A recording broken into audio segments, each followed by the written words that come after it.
जय Hind to all of you. मैं अंकित बाजपेयी एक बार फिर से आपके बीच, और यहां पर हम डिस्कस करने वाले हैं इतिहास के सबसे महत्वपूर्ण प्रश्नों को।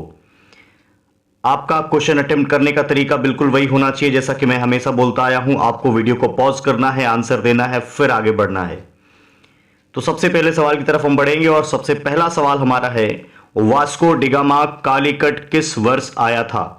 ऑप्शंस आपके पास हैं 1350, दूसरा ऑप्शन है 1498, तीसरा ऑप्शन है 1530 और चौथा ऑप्शन है 1612। तो अगर हम बात करें वास्को डिगामा के भारत आगमन की, तो ये भारत में 1498 ईस्वी में भारत के पश्चिमी तट में वहां पे बंदरगाह था कालीकट, वहां पर उतरा था जो आज का केरल है। और ये भारत आने वाला वास्को डिगामा एक पुर्तगाली यात्री था। और भारत में हम बात करें सबसे पहले आए भी कौन थे यूरोपियों में, तो यूरोपियों में भारत में सबसे पहले आने वाले भी पुर्तगाली ही थे।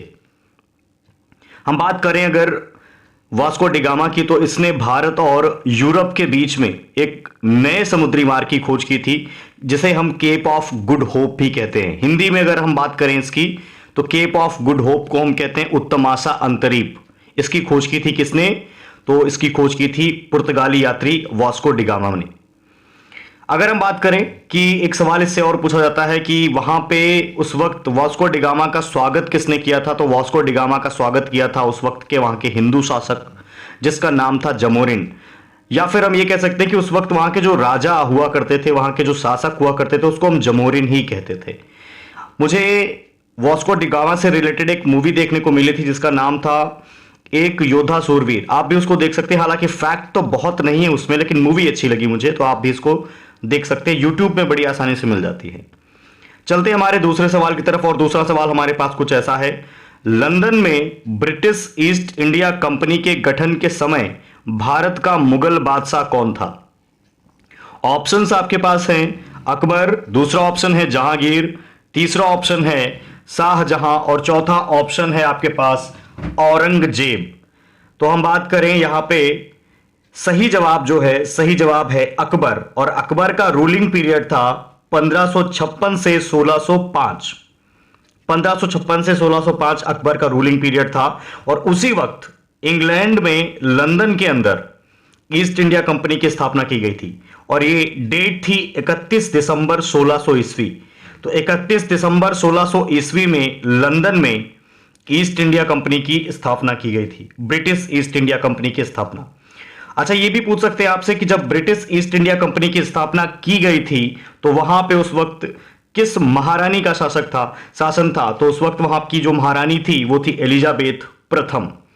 और यहां पर एक शाही चार्टर के द्वारा कंपनी को 15 सालों के लिए पूर्वी देशों में व्यापार करने का एक अधिकार दिया गया था। और उस वक्त जो कंपनी यहां पे शासन करने के लिए, व्यापार करने के लिए आई थी, उसका मकसद केवल और केवल क्या था? केवल और केवल व्यापार करना उसका मकसद था। उसका मकसद ये बिल्कुल भी नहीं था कि किसी के भूभाग पर अधिकार किया जाए, कब्जा किया जाए। लेकिन उन्होंने हमारी कमजोरियों का फायदा उठाया। और जैसा कि हम लोग हमेशा लड़ते रहते हैं, मैं हिंदू, तू मुस्लिम, तू सिख, तू ईसाई, लड़ते रहते हैं हम लोग, इस चक्कर का फायदा उठाया अंग्रेजों ने। और वही अब फिर से हो रहा है। अगर ऐसे ही चलता रहा तो हमारा देश फिर से टूट जाएगा। तो कहने का मतलब यह है कि भारतीय बनिए और जातियों में, समुदायों में, वर्गों में नहीं बटिए ना। चलते हैं बाकी हम अगले सवाल पे। तो अगला सवाल हमारे पास है, भारत में पुर्तगाली सत्ता का वास्तविक संस्थापक किसको माना जाता है? तो भारत में पुर्तगाली शक्ति का वास्तविक संस्थापक हम अगर बात करें, ऑप्शंस आपके पास हैं वास्को डिगामा, अल्बुकर्क, तीसरा ऑप्शन है अल्मीडा और चौथा ऑप्शन है नीनो डी कून्हा। तो सही जवाब की अगर हम बात करें तो सही जवाब है Alfonso de Albuquerque. Alfonso de Albuquerque, इसने भारत में पुर्तगाली सत्ता को पूरी तरीके से स्थापित किया। और वहां पे जो बीजापुर के आदिल शाही सुल्तान हुआ करते थे, उनको हराया और हराने के बाद गोवा पर अधिकार कर लिया था। और गोवा पर अधिकार करने के बाद इसने वहां पे नौसैनिक प्रभुत्व को स्थापित किया और साथ ही साथ पुर्तगाली सत्ता को भी स्थापित किया। ऑप्शंस की अगर हम बात करें यहां पे, तो हमारे पास ऑप्शन बिल्कुल अल्बुकर्क मिल जाता है। तो इसका सही जवाब अल्बुकर्क है। और वास्को डिगामा की अगर हम बात करें, तो ये वो पुर्तगाली व्यक्ति था जो भारत में आया था और इसका स्वागत जमोरिन ने किया था। हम बात करें फ्रांसिस्को दी अल्मीडा की, तो ये भारत का पहला पुर्तगाली गवर्नर था। और नीनो डी कून्हा की अगर हम बात करें, तो इसके समय में ही 1530 ईस्वी में गोवा को पुर्तगाली मुख्यालय बनाया गया था। गोवा को पुर्तगाली मुख्यालय किसके रूलिंग पीरियड में बनाया गया था? तो नीनो डी कून्हा के, और ये सन था 1530।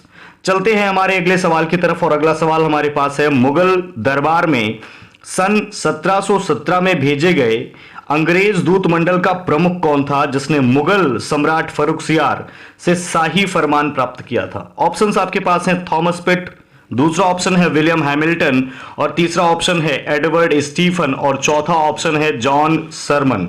जॉन सरमन।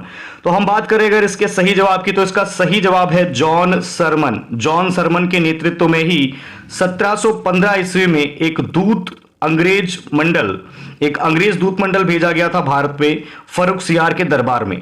यह 1715 में चला था और 1717 में फर्रुखसियार के दरबार में पहुंचा था। और इस दूत मंडल का जो नेतृत्व कर रहे थे वो कौन कर रहे थे? सर जॉन सुरमन या फिर सरमन। इस दूत मंडल में कई सारे लोग शामिल थे, जैसे कि एडवर्ड स्टीफेंस भी इसका हिस्सा थे, और एक अंग्रेज चिकित्सक जिसका नाम था विलियम हैमिल्टन। जब ये लोग फर्रुखसियर के दरबार में पहुंचे थे तो इस वक्त फर्रुखसियर जो है एक बहुत ही भीषण घाव से जूझ रहा था। उसको एक ऐसा जानलेवा घाव हो गया था जिसका इलाज उस वक्त नहीं हो पा रहा था, और जो ये अंग्रेज चिकित्सक गया था इसने इसके घाव का इलाज कर दिया, जिससे फर्रुखसियर बहुत ज्यादा प्रभावित होता है और अंग्रेजों को भारत में कहीं पर भी व्यापार करने की अनुमति दे देता है। साथ ही साथ अगर हम बात करें तो वहां पे अंग्रेजी जो सिक्के थे उनको भी वैलिड कर देता कि अब ये सिक्के भी भारत में माने जाएंगे, इनका भी प्रचलन होगा, ये भी चलेंगे। फर्रुखसियर ने जो ये फरमान दिया था, इस फरमान को ईस्ट इंडिया कंपनी का मैग्ना कार्टा कहा जाता है। इंपॉर्टेंट है, आपको याद रखना, फर्रुखसियर ने जो अंग्रेजों को फरमान दिया था व्यापार करने का, इसको कहते हैं ईस्ट इंडिया कंपनी का मैग्ना कार्टा। एक सवाल आपसे पूछा जाता है फर्रुखसियर से कि इसको हम किस उपाधि के नाम से जानते हैं? तो इसको घृणित कायर सम्राट की उपाधि से भी जाना जाता है, इस नाम से भी इसको जाना जाता है। घृणित कायर किसको कहा जाता है? तो फर्रुखसियर को कहा जाता है। चलते हैं हमारे आज के आखिरी सवाल की तरफ, और यह है कुछ इस प्रकार से, ईस्ट इंडिया कंपनी का आरंभिक नारा क्या था?